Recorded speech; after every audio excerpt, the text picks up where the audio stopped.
Les invito a abrir la palabra de Dios del Evangelio de Lucas, capítulo 12, verso 13. Evangelio de Lucas, capítulo 12, versículo 13. Nosotros estamos todos los jueves estudiando las parábolas de Jesús. Las parábolas de Jesús, y este sería el mensaje número 14. 14 parábolas hemos visto. Y ya vimos todas las de Mateo, pues no todas, pero por lo menos la gran mayoría. Y vamos a mirar otras que encontramos en Lucas, y hace 8 días veíamos la primera, que es el buen samaritano. Y hoy vamos a hablar acerca de el rico insensato. Yo espero que en esta noche no hayamos aquí insensatos. El rico insensato. Bueno, y si los hay, pues yo no lo digo, lo dice la palabra de Dios, por favor.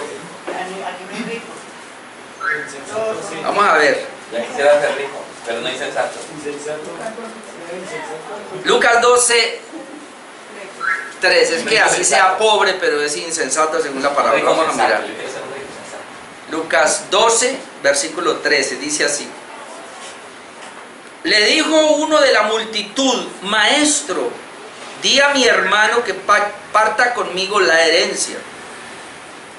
Mas él le dijo: Hombre, ¿quién me ha puesto sobre vosotros como juez o partidor? Y le dijo: Mirad y guardaos de toda avaricia, porque la vida del hombre no consiste en la abundancia de los bienes que posee. También le refirió una parábola diciendo: la heredad de un hombre rico había producido mucho. Él pensaba dentro de sí diciendo: ¿qué haré? Porque no tengo dónde guardar mis frutos. Y dijo: esto haré: derribaré mis graneros y los edificaré mayores, y allí guardaré todos mis frutos y mis bienes. Y diré a mi alma: alma, muchos bienes tienes guardados para muchos años. Repósate, come, bebe, regocíjate. Pero Dios le dijo: necio, esta noche vienen a pedir tu alma, y lo que has provisto, ¿de quién será? Así es el que hace para sí tesoro y no es rico para con Dios. Las parábolas de Jesús siempre nos dan una enseñanza, y es lo que he tratado de venir mencionando. Cada parábola nos da una enseñanza. Esta parábola llamada el rico insensato nos da una enseñanza, y la enseñanza la pongo siempre como un título: es la avaricia por la vida material impide la vida espiritual. La avaricia por las cosas materiales o terrenales impiden que obtengamos las bendiciones espirituales, o en este caso del reino de los cielos, del reino de Dios. Y eso es lo que nos quiere mostrar esta parábola, esta enseñanza de nuestro Señor Jesucristo. Tengo solamente 2 puntos esta noche. Número 1, el contexto de la parábola. Y número 2, la parábola en sí es bien corta, es bien entendible, bien sencilla, y nos da una sola enseñanza. No vamos a los detalles, porque esa no es la idea, es una parábola. Como comenzamos diciendo con el estudio de las parábolas, una parábola es algo que se pone al lado. Puede ser una historia real o puede ser ficticia, pero se pone al lado para compararla con lo que se quiere enseñar o transmitir. En este caso, una verdad espiritual que Jesús quería transmitirle a estas personas. Entonces, el contexto de la parábola, versículos 13 hasta el 15, nos da el contexto. Y si usted mira el capítulo 12, ahí usted tiene unos titulitos ahí que se puede ayudar. Habla de la levadura de los fariseos. Hoy viene hablando acerca de estos hombres, a quién se debe temer. El Señor dice: hay que temer no a los que matan el cuerpo, sino en este caso a Dios, que puede enviar personas al infierno. Luego dice que el que confesara delante de los hombres, Jesús habla de una confesión pública de la fe. Es decir, cuando usted va a mirar acá, el Señor está predicando a multitudes. Hay multitudes que están escuchando a Jesús. Aquí ya el Señor está en una fama alta en su ministerio, así de que tiene muchos seguidores. Muchas personas están yendo a escucharlo. Y entonces quiero decirles que si bien es cierto y la mayoría de los comentaristas de los evangelios dicen que si hay alguien que habló de dinero fue Jesús. Jesús fue la persona que más habló de dinero, pero él no lo habló como la famosa teología de la prosperidad, como para que nosotros buscáramos el dinero o la riqueza, sino más bien al contrario. Él habló fue del dinero, pero de una manera contrastada con el reino de Dios. Y eso aquí lo vamos a ver. Veamos que dice, comienza el versículo 13 y dice, le dijo uno de la multitud, es decir, otra vez, Jesús está enseñando sobre verdades espirituales. Jesús está hablando acerca de las riquezas del reino de los cielos. Pero aparece y no tiene nombre, pero dice, uno de la multitud. Me llama la atención eso porque eso quiere decir que no son personas que son cerca o no están dentro del ciclo del Señor, como los discípulos que representan a la iglesia, o que no son creyentes verdaderos de Jesús, sino que son personas de la multitud, de lo común, personas que lamentablemente así tenemos en las iglesias. Van a las iglesias pero son de lo común, viven como el mundo común, material. Y esta persona que sale de la multitud, uno de la multitud, dice, maestro, di a mi hermano que parta conmigo la herencia. Yo me pregunto, ¿y esto qué tiene que ver con lo que Jesús está enseñando, con lo que Jesús está hablando? Pero él, lo primero que yo noto es que él está interesado en las cosas terrenales, y si bien es cierto que él está buscando a Jesús, fue en busca de Jesús porque tenía un problema familiar, probablemente el papá había muerto, se cree que era el joven, se cree que era el menor, al decir que mi hermano parta la herencia conmigo, muy probablemente él era el menor y el hermano mayor no había tomado la decisión de repartir la herencia. No sabemos si tenía más hermanos menores y de pronto el hermano mayor dijo todavía no, porque hay que sacar a estos muchachos adelante y cuando ya estén grandes hacemos eso. No sabemos. Lo cierto es que él está tan interesado en la herencia que le dejó el papá. Y hablando de herencia, yo no sé, pero por todos los lados con donde yo hablo, que siempre se deja una herencia, no sé por qué siempre hay peleas. Siempre hay peleas, siempre hay peleas, siempre hay peleas. Y aquí no es la excepción. Entonces este muchacho seguro le había dicho a mi hermano, bueno, partamos la herencia, ¿a qué me toca? Y le digo, espera un momentico, todavía no, bueno, alguna cosa pasó. Y él ve a Jesús y lo ve como un líder y todo el mundo está siguiendo a Jesús y él está dando buena respuesta, pero él puede ayudarme en mi problema. Mi problema en este momento es que necesito la herencia, mi papá me dejó la herencia, pero mi hermano no me la quiere dar, no la queremos partir o de pronto va a usar, no sé, me va a dar menos, no sé.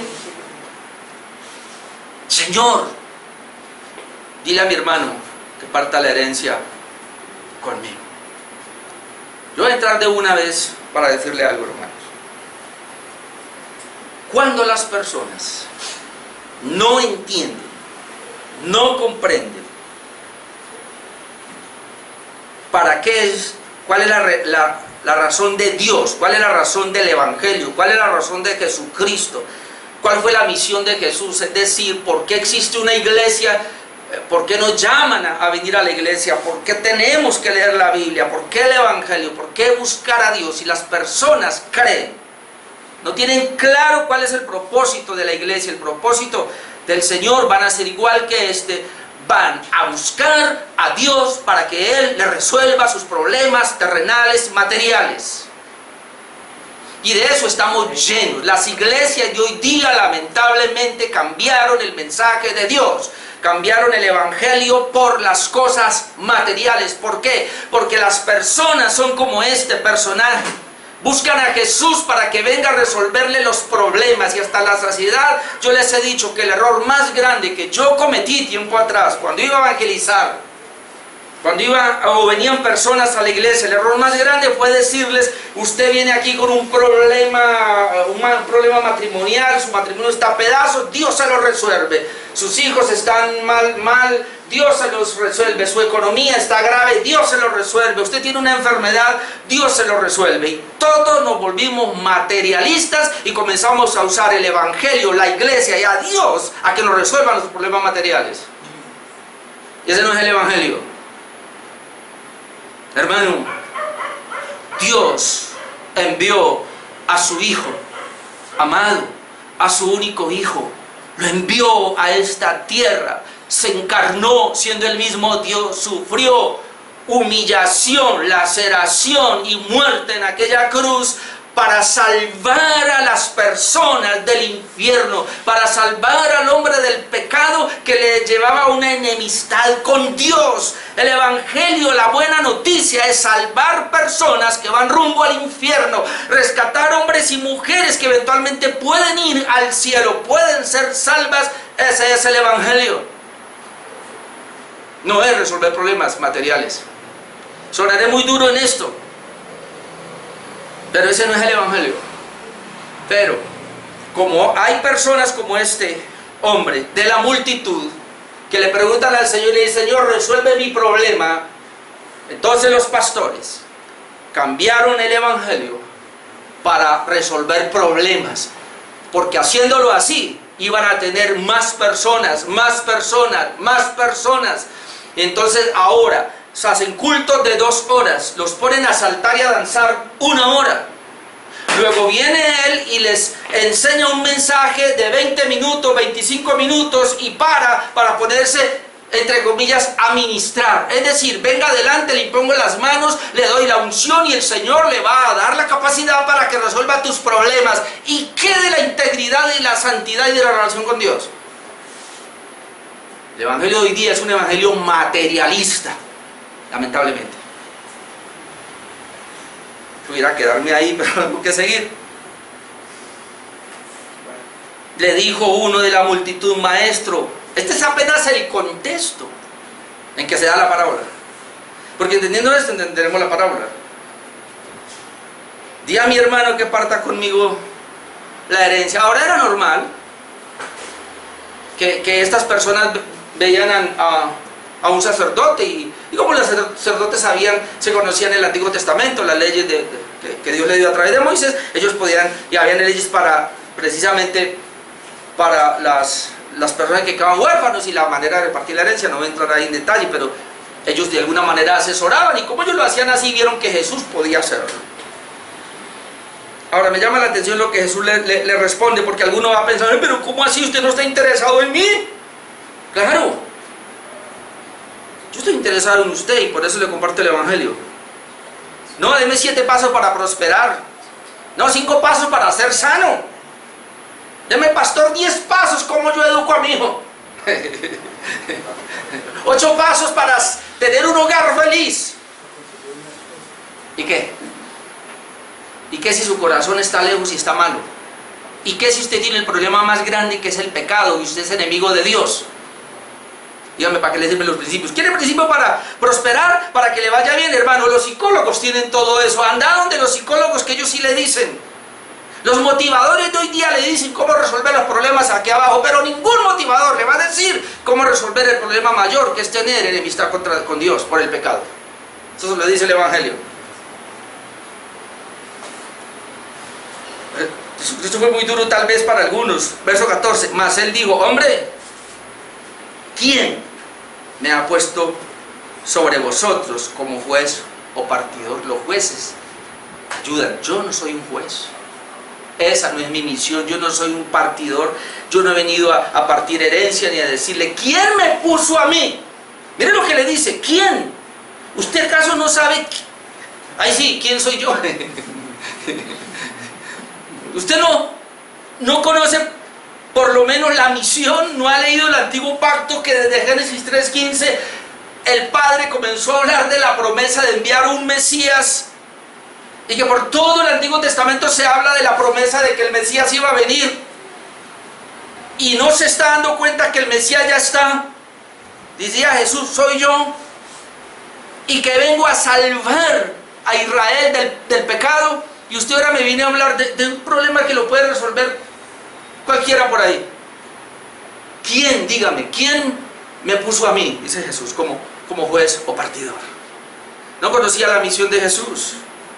Y no era allá, pero usted puede ir después a Lucas 19:10, donde Jesús dice: el Hijo del Hombre vino a buscar y a salvar lo que se había perdido. ¿Cuál era la misión de Jesús? Buscar y salvar lo que se había perdido. ¿Cuál es la misión de la iglesia? ¿Cuál es la misión del pastor? Predicar el evangelio para salvar a esas personas que están perdidas y a los hermanos edificarlos para que sean como Cristo. No más. Pastor, ¿y el matrimonio? Mire, si usted tiene una relación con Dios, si usted tiene a Dios, mejor dicho, en su corazón, realmente, Él, con la palabra y el evangelio que se le predica, le va a ayudar a resolver su problema de matrimonio. No son los 7 pasos para ayudar que le ayudan. Y entonces cuando Él le dice, ¿quién me ha puesto?, le tira uno de los pasajes más bravos de la Escritura. Y les dijo, ahora note que está en versículo 15, ahora note que está en plural. Y les dijo, es decir, Él está con la multitud, predicando a la multitud. Sale uno por ahí, maestro, dile a mi hermano que parta mi herencia. ¿Y quién me ha puesto?, le dice. Y luego el Señor se vuelve a la multitud y les dijo, es decir, esta referencia me sirve para ahora hablarle a la multitud. Y le voy a hablar a la multitud porque ustedes están igual que Él, preocupados, buscándome a mí para que le resuelva problemas terrenales, mas no espirituales.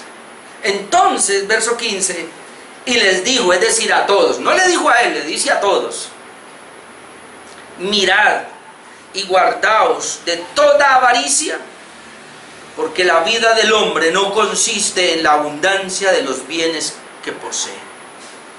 En otras palabras, ¿de qué le sirve a usted esa herencia si usted espiritualmente está muerto? ¿De qué le sirve tener tanto dinero si usted es un miserable espiritualmente porque va rumbo al infierno? Entonces, ¿cuál es la vida? Pero antes de decir la vida hay una palabra que mirad, dice mirad, es decir, sé vigilante, guardaos. La palabra guardaos se usa en la milicia y es de donde viene la palabra inclusive guarda o vigilante, el vigía, el que está vigilando, es decir, vigile. Mirad y guardaos, es decir, usted va a tener que entrar a vigilar su propia vida como un guarda lo haría, como uno que está mirando. Vigile su vida de toda avaricia. La palabra avaricia, voy a definirla acá. La avaricia del latín avaritia es el afán o deseo desordenado de poseer riquezas, bienes, posesiones u objetos de valor abstracto con la intención de atesorarlos para uno mismo, mucho más allá de las cantidades requeridas para la supervivencia básica y la comodidad personal. El avaro definitivamente no piensa en los demás. El avaro es aquel que no está satisfecho con lo que Dios le ha dado, sino que él quiere tener más, y si logra tener más va a querer tener más, pero él no lo hace porque quiere ayudar a los demás o porque quiere ayudar la obra de Dios.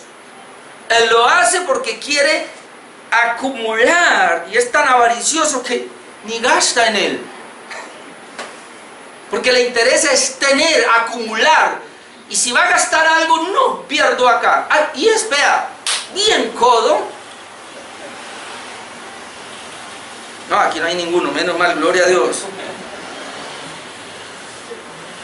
Ahora, la otra expresión aquí es la vida, porque dice, mirad y guardaos de toda avaricia, porque la vida del hombre. Ahora, la palabra vida acá no es tanto la vida como tal, sino más bien el hecho de vivirla, es decir, en qué consiste la satisfacción, la plenitud de la vida, en qué consiste, ¿no? Ahora que estaba de popular la frase que usted ya sabe, ¿qué es vivir sabroso? ¿Sí o no? Pues ese vivir sabroso, para algunos es la vida, no consiste La vida del hombre no consiste en la abundancia de los bienes que posee. Mire, puede tener mucha plata, oro, esa no es la vida. Puede estar pelado, miserable, sin un peso, esa no es la vida. Porque la vida no consiste en las cosas materiales. Y aprovecho para decir otra cosa: puede estar con la salud más plena o puede estar con la enfermedad más paupérrima. En eso no consiste la vida. ¿Cómo que no? Me van a brincar. Ah, no, si usted es materialista y terrenal, en eso consiste la vida. Porque en eso es que consiste la vida para todo este mundo. Para los cristianos, para los hijos de Dios, en eso no consiste la vida. La vida no consiste en la abundancia de los bienes que posee. Entonces, ¿en qué consiste? Pérez, yo voy a la parábola. Por eso surge la parábola. Por eso surge la parábola. Entonces vamos con la parábola. Versículo 16 hasta el 21, viene la parábola. Y la parábola pues nos habla de un hombre rico pero insensato.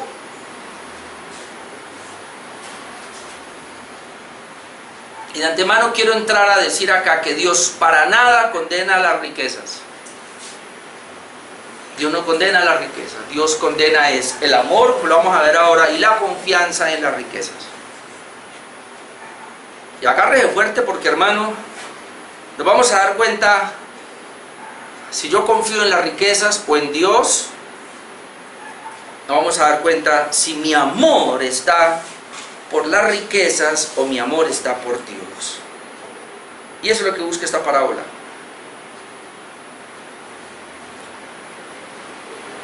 Marcos 10, 23 al 25, vamos a leer ahí antes de entrar acá. Marcos 10, 23 al 25.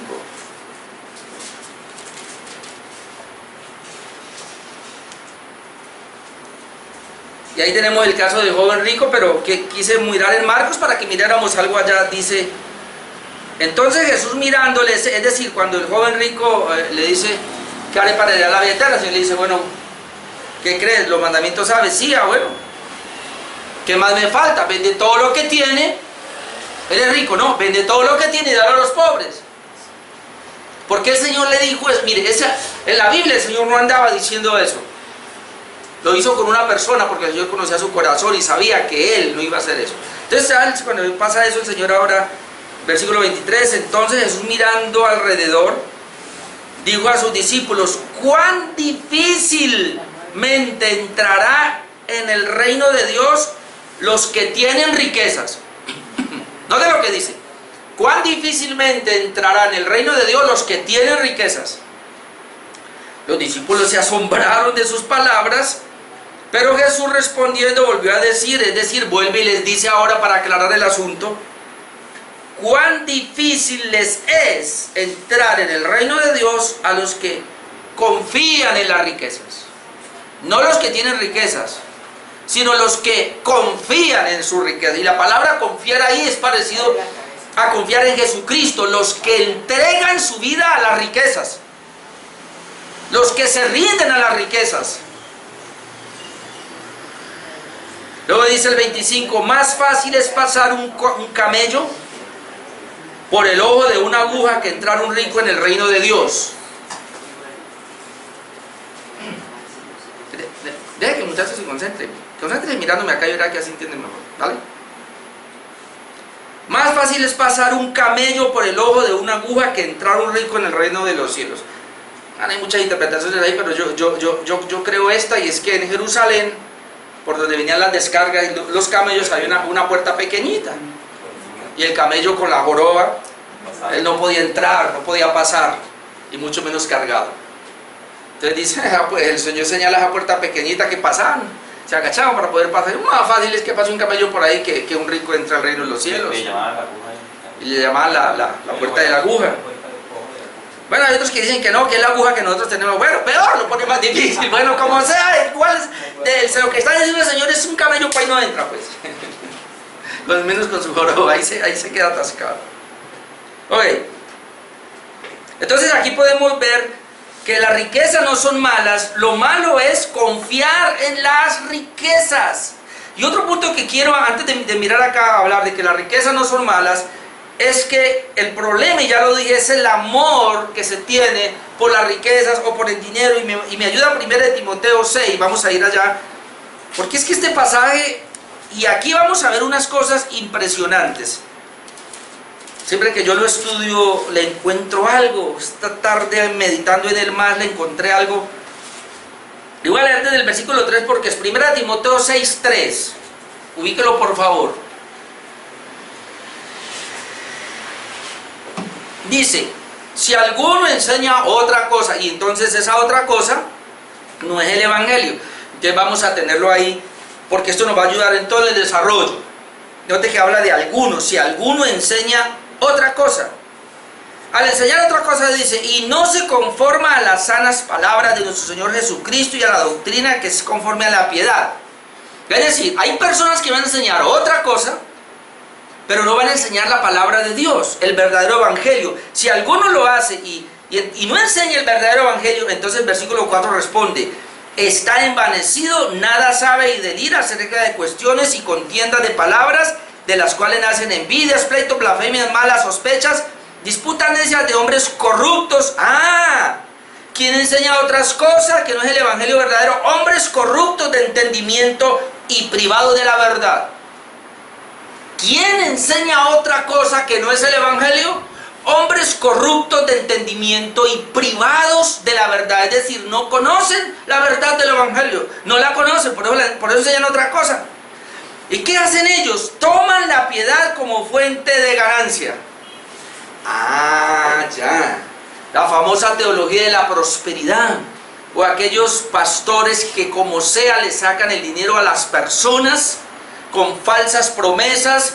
Eso le hablan de diezmos, de ofrendas, de primicias, de pactos, de convenios, de semillas. Mejor dicho, vea, hacen como no sé cuántas veces recogiendo, y al punto que la gente se queda ya cansada y todo se volvió material. Es tan material que cuando entran, bueno, no digo por nosotros ahí, pero cuando entran encuentran, yo no he hecho eso, ponen en las sillas los sobres ya, y es impresionante, y le hacen un culto al diezmo y a la ofrenda. Se demoran hasta media hora para recogerlos, y con falsos y con engaños y con promesas, mejor dicho.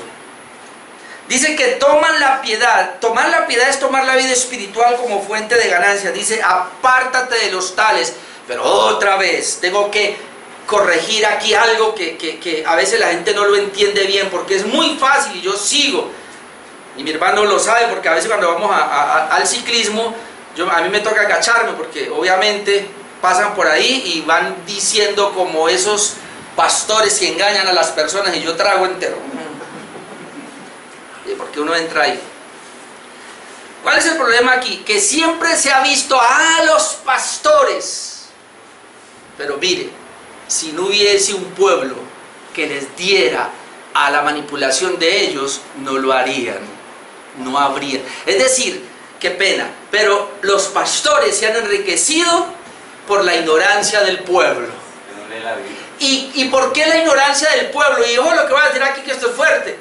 No sé quién es más avaricioso, si el que usa estratagemas para engañar a las personas, o ellos que se dejan engañar por estratagemas pensando que si dan van a recibir más.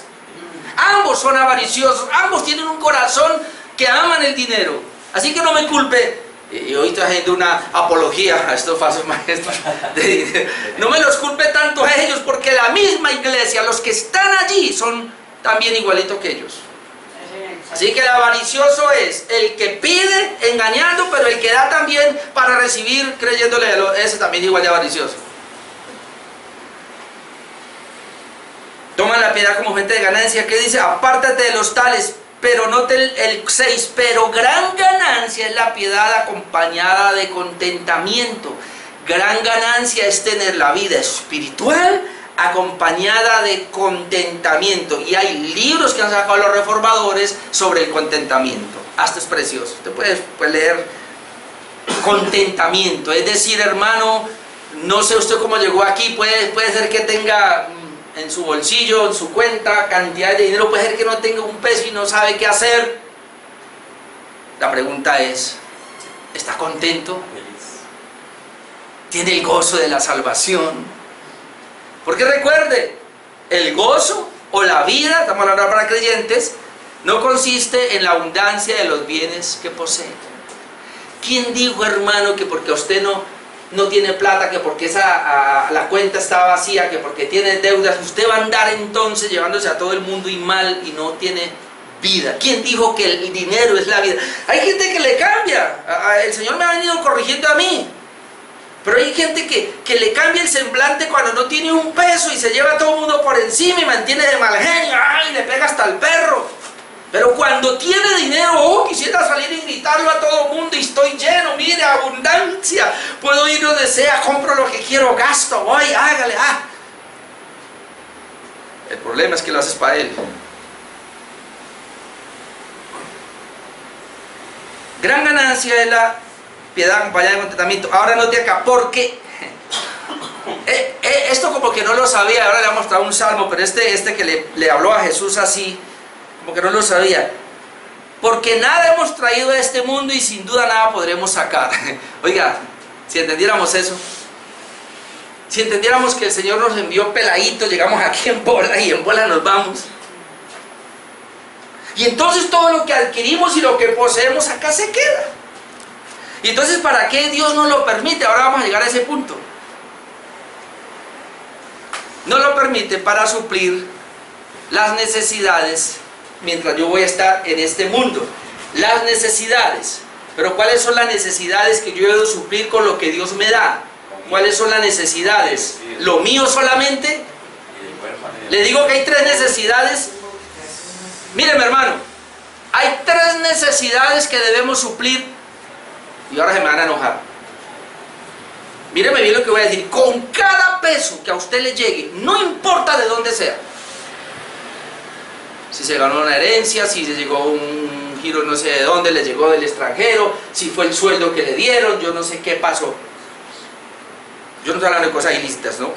Tengo que corregir porque digo no importa.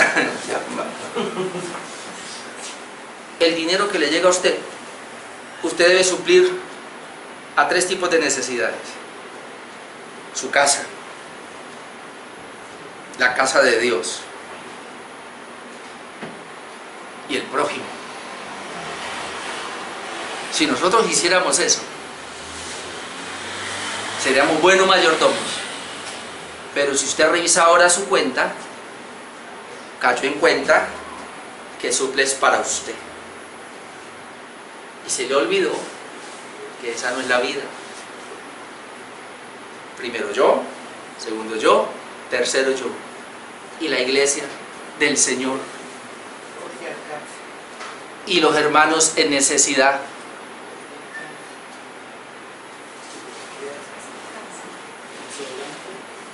7. Porque nada hemos traído en este mundo y sin duda nada podremos sacar. Así que teniendo sustento y abrigo, estemos contentos con eso. Dios quiere, estemos contentos con eso.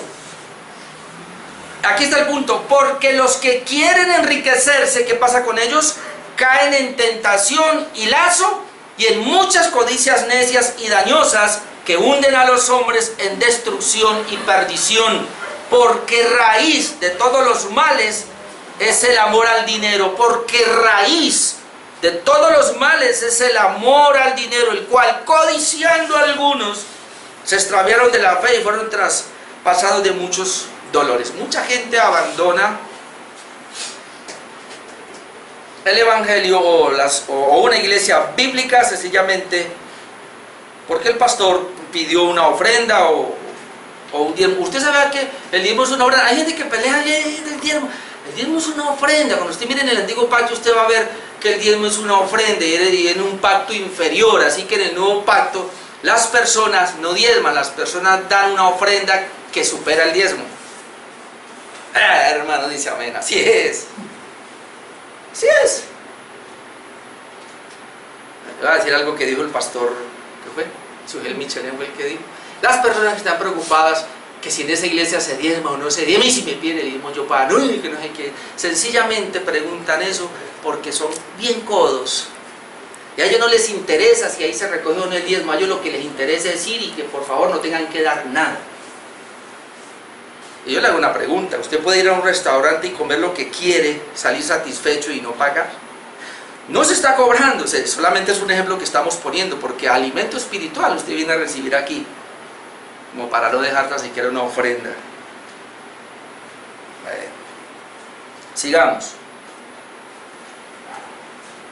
Entonces este hombre, volviendo a Lucas, ahora sí, bueno, creo que ya no me salí de Lucas, volviendo a Lucas, dice que este hombre, el Señor pone el ejemplo. ¿Y por qué pone el ejemplo? Para explicar: yo no soy un partidor, yo no tengo que ver con cosas materiales, la vida del hombre no consiste en la abundancia de los bienes que posee. Versículo 16, Lucas 12, 16, vamos ahí. También le refirió una parábola, mire, ahí entra la parábola, diciendo: la heredad de un hombre rico había producido mucho. Note, era un hombre rico, tenía una heredad, y la heredad había producido mucho. Es decir, él se había hecho ya rico con la heredad. La heredad le seguía produciendo. Pero hay momentos donde, y esto es gracia de Dios, donde esa heredad por alguna razón se triplicó ese año, al punto que él vio una superabundancia. Y por eso el ejemplo aquí es que dice: era un hombre ya rico, su heredad le había dado mucho, pero dice: pero ese hombre, en ese año, la heredad de un hombre rico había producido mucho. Y entonces 17, y él pensaba dentro de sí, diciendo: ¿qué haré? Ahora me quiero detener en esa pregunta. La heredad de ese hombre, él se había vuelto rico con su heredad, y tenía mucho, pero en ese año le creció tanto que él se preguntó: ¿qué haré? Y esa es una muy buena pregunta. ¿Qué haré? Hermano, usted está normalito, de repente llega una bendición. ¿Qué haré? Como cristiano: Señor, ¿y esto qué contiene? O sea, ¿qué voy a hacer con esta bendición extra que me ha llegado? ¿Para qué será, Señor? Nosotros podemos preguntar: ¿en qué voy a hacer con esto?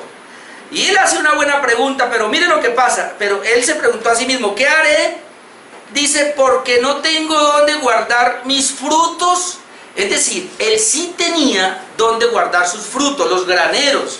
El punto es que la heredad fue tan amplia, esa cosecha fue tan grande, que se le llenaron y ya no sabía qué hacer, porque sigue diciendo, él pregunta: ¿qué haré? Porque no tengo dónde guardar mis frutos. Verso 18, y él dijo: esto haré. De una. Usted no ve que ni siquiera le consultó a Dios, sencillamente: esto haré. Derribaré mis graneros, los edificaré mayores, y allí guardaré todos mis frutos y mis bienes. Note, ¿qué estrategia? ¿Qué haré? Pues claro, mis graneros no alcanzan, los derribo y hago unos más grandes, y ahí meto todo. Eso es lo que haré. Ahora, cuando usted comienza a mirar, usted va a encontrar algo, y sobre todo el versículo 18, y diré a mi alma, verso 18, y diré a mi alma: alma mía, o alma, muchos bienes tienes, ¿qué? Muchos bienes tienes guardados para muchos años. Muchos bienes tienes guardados para muchos años. Usted ya está como reposado, ¿no? Repósate, come, bebe, regocíjate. Reposa, come, bebe, regocíjate.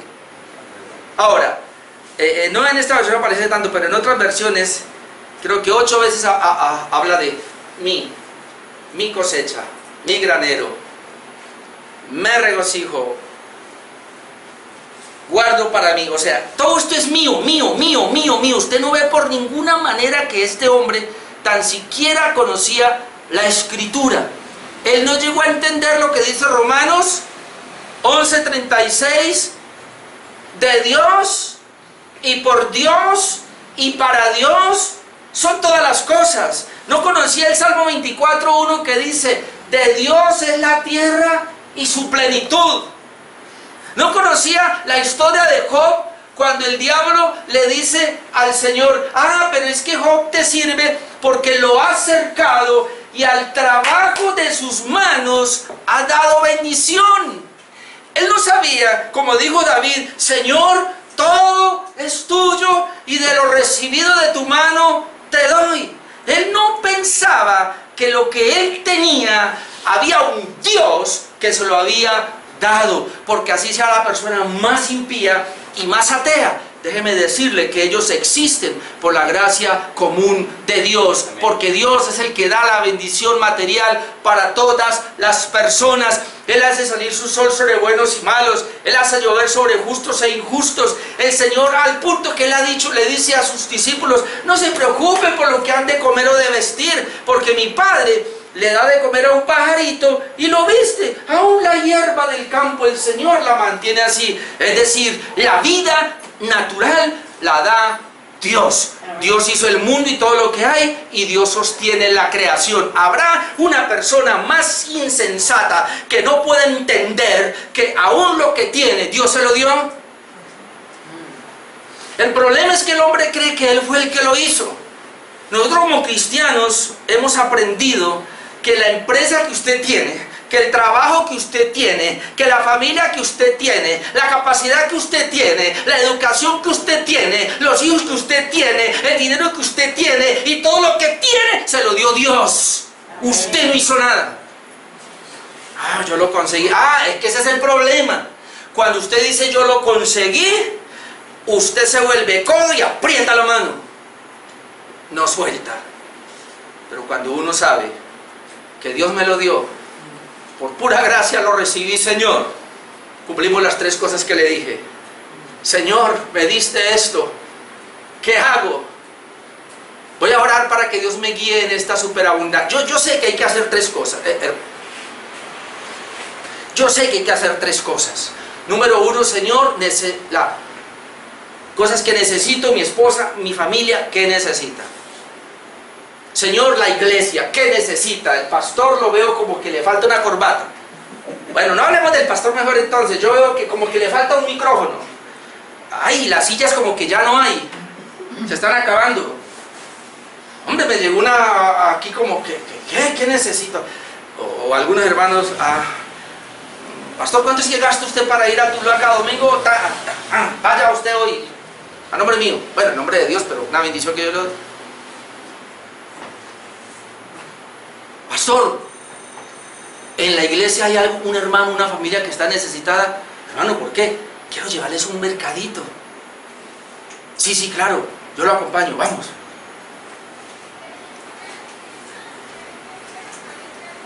O nosotros somos, ¿qué haré? Ya sé qué haré. Abriré otra cuenta. Tengo 10, 12. Y le digo, Alma, tiene mucho guardado para muchos días, que se ve otra pandemia. ¿Sí? Noten lo que él dice. Alma mía, verso 19. Muchos bienes tienes guardado para muchos años. Repósate. ¿Sí? ¿Sabe por qué él dijo repósate? Porque él pensaba que el reposo se lo daba ese dinero. Él dice, come. ¿Comer sin la bendición de Dios? Él dice, bebe. ¿Beber sin la bendición de Dios? Regocíjate. ¿Regocijarse sin Dios? Versículo 20, pero Dios le dijo, necio. Mira, hermanos, la palabra necio aquí no es que él es un bobo, porque él fue un hombre rico que supo administrar. Es decir, en la parte material, tremendo, para hacer riquezas. La necedad aquí es espiritual. Tapado y cerrado y con llave espiritualmente. Porque el Señor le dice, pero Dios le dijo. ¿Quién fue el que le dijo? Dios. Dios le dijo, necio. ¿Dónde está la necedad? Esta noche vienen a pedir tu alma. Es decir, ¿qué fue lo que dijo? ¿Qué oí? Que voy a derribar mis graneros, que los voy a hacer más grandes y que voy a tener y voy a decir, muchos bienes tiene para muchos años, come, regocíjate. ¿Qué oí? Si a usted se le acabó ya la vida, amigo, esta noche vienen por ti. Sí, así es, esta noche se muere. ¿Cómo? Sí. Ni siquiera derribó el primer granero. Él lo pensó. Pero el Señor le dice, necio, esta noche vienen a pedir tu alma. ¿Y lo que has provisto de quién será? Hay una fiesta. No, para seguir emproblemado como el que le preguntó, porque estaba emproblemado porque ya mi hermano, ¿sí? Y si ¿qué le está contestando? Y si te mueres ahorita, dígame, ¿no quiere la herencia? Y si te mueres ahorita, ¿qué va a pasar con la herencia? Y el Señor entonces, la aplicación, versículo 21, así es, santo Dios, así es, el que hace para sí tesoro y no es rico para con Dios. Así es, igualito que ese rico insensato, así es, el que hace para sí tesoro, tesoro material, preocupado tanto por lo material, preocupado tanto por lo de aquí abajo, pero no se preocupa por el tesoro espiritual, por el tesoro celestial, que a la larga eso es lo que nos llevamos. Pregúnteme, o pregúntese usted, ¿qué me llevo yo? Ya dije, nos vamos pelados, no llevamos nada material. Nada. ¿Sabe qué me llevo yo, hermano? El conocimiento que adquirí de Dios. Porque Juan 17:3 dice, en esto consiste la vida eterna, en que te conozcan a ti, al único Dios verdadero, y a Jesucristo. Hay algo que yo me llevo. ¿Por qué yo sigo estudiando? ¿Por qué yo sigo preparando mensajes para que Dios me hable a mí? ¿Por qué Dios me ha dado la gracia de predicar la palabra? Porque esto es lo que yo me llevo. ¿Sabe qué se lleva usted? El desarrollo que usted ha tenido de la vida espiritual. Lo que hayas crecido espiritualmente aquí. Eso es lo que te llevas. Las riquezas de Dios que le dé espiritualmente, eso es lo que se lleva. Material, nada. Ahora, ¿para qué vamos a ir a llevar cosas al cielo si ya está todo poblado? No necesitamos nada. Así es el que hace para sí tesoro, pero no es rico para con Dios. Entonces aquí hay un punto y es el siguiente. ¿Cómo está mi vida espiritual? ¿Soy rico para con Dios o me preocupo por las cosas materiales? Y pudiera aquí mencionar algunos pasajes, lo que dice para ir terminando, Mateo 6:33. Porque después de cuando usted lee Lucas 12, usted va a ver que sigue el afán y la ansiedad. Es decir, no se preocupe por nada de las cosas de aquí abajo. Y al final, ¿qué termina diciendo? Mas buscad primeramente el reino de Dios y su justicia, y lo demás vendrá por añadidura. Las demás cosas vendrán por añadidura. Es decir, la prioridad del creyente es buscar ser rico para con Dios. Buscar las riquezas espirituales. Tener de Dios riquezas, hermano, eso nadie se lo va a quitar. El conocimiento que usted quiere de Dios, la relación que usted quiere de Dios, la vida espiritual que usted quiere ahora, conocimiento y crecimiento de la gracia, eso no se lo quita a nadie. En Mateo 6:24 tenemos que tener cuidado para no dejarnos llevar por el Dios Mamón. La Biblia registra a las riquezas como el opositor número uno de Dios, porque dice, no podéis servir, y la palabra es esclavo, a dos señores. No podéis servir a Dios y a las riquezas. Dice el Señor, o sirve a uno o sirve al otro, pero no puede servir a los dos. ¿Qué era lo que le pasaba a este rico insensato? Que él servía a las riquezas. Él dependió para las riquezas, las posesiones materiales, tuvo éxito en las cosas materiales, tuvo graneros y todo, pero el problema es que no sabía para qué. ¿Para qué hacía la riqueza? No sabía para qué. ¿Por qué no lo sabía? Porque él nunca se preocupó por las riquezas espirituales. Nunca se preocupó de ser rico para con Dios. Por eso el Señor dice claramente que no podemos competir. Dios no compite con el Dios Mamón. Mamón es dinero, el Dios del dinero. Sino que dice, o sirve al uno y menosprecia al otro, pero no lo puede servir a los dos. Entonces, ¿dónde debemos ser ricos? Y aquí quiero que vaya conmigo, Efesios 2:4. Efesios 2:4 para ir terminando. Efesios 2:4. Después de que él viene hablando en Efesios 2 del 1 al 3 acerca de dónde estábamos, muertos espiritualmente, es decir, el mundo nos llevaba, éramos hijos del diablo, hijos de ira, nuestra carne nos llevaba. Entonces dice en versículo 4, pero Dios, Efesios 2:4, pero Dios, es decir, aquí viene el cambio, que es rico en misericordia. Note la riqueza de Dios. Dios es rico en misericordia por su gran amor con que nos amó. Aún estando nosotros muertos en pecados, o cuando yo estaba muerto en mi pecado, nos dio vida juntamente con Cristo. Por gracia sois salvos. Es decir, la gracia de Dios me ha salvado. Verso 6. Y juntamente con Él nos resucitó, y asimismo nos hizo sentar en los lugares celestiales con Cristo Jesús. Es decir, el creyente fue resucitado con Cristo espiritualmente y está sentado a la diestra de Dios en lugares celestiales. Pero mire el 7. ¿Para qué estoy allá? Para mostrar en los siglos venideros las abundantes riquezas de su gracia en su bondad para con nosotros en Cristo Jesús. ¿Qué es lo que Dios quiere mostrar en los siglos venideros por la obra que hizo en nosotros por medio de su Hijo? Mostrarle al mundo las riquezas de la gracia de Dios. Es decir, ¿para qué está la iglesia?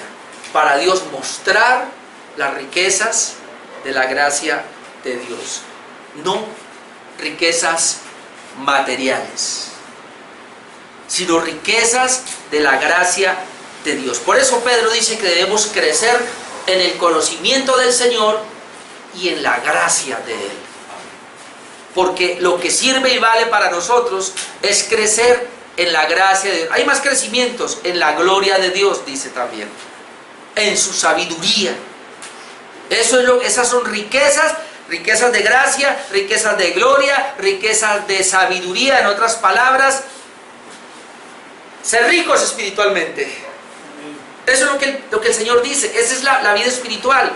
Algo que este hombre rico, insensato, materialmente no entendió, dedicó toda su vida a lo material y se olvidó de lo espiritual. La insensatez más grande para las personas es que dedican todo su tiempo a las cosas materiales, olvidando su parte espiritual, y cuando mueren no llevaron nada al infierno. Este tipo, esa noche vinieron a pedir, y si él no alcanzó a arrepentirse, se fue para el infierno. Dígame, ¿de qué sirve atesorar todo aquí en la tierra si vamos para el infierno? 3 cosas se le olvidó hacer y por eso las atesoró. Se le olvidó suplir para su familia, se le olvidó darle a Dios, y se le olvidó darle al prójimo. Y volvemos al punto otra vez, como hace 8 días, el buen samaritano. Ahí está la tabla de los 10 mandamientos. Quien pone a Dios primero, guarda la primera tabla. De lo que Dios me da, de eso doy. Quien pone a Dios primero, guarda la segunda tabla. ¿Y qué necesita mi prójimo? Es decir, inclusive ¿cuál es el mandamiento? El último: no codiciarás nada de tu prójimo. Antes que le voy a codiciar a mi prójimo, antes voy a ver qué le puedo yo dar, cómo puedo yo colaborar. Ahora, el punto principal de la parábola no es como algunos han dicho, que el Señor se extiende aquí para que nosotros ayudemos al necesitado, que Él no lo hizo. Esa sí es parte, pero esa no es la idea. La idea principal es su vacío espiritual que tiene, su pobreza espiritual paupérrima que tiene por buscar las cosas materiales. Es decir, este es el ejemplo de personas que no pueden sacar tiempo para Dios, que no pueden sacar tiempo para la iglesia, que no pueden sacar tiempo para las cosas espirituales, porque el mundo los ha absorbido y entonces están buscando lo material y no lo espiritual. Que Dios tenga misericordia de nosotros y nos ayude en esto.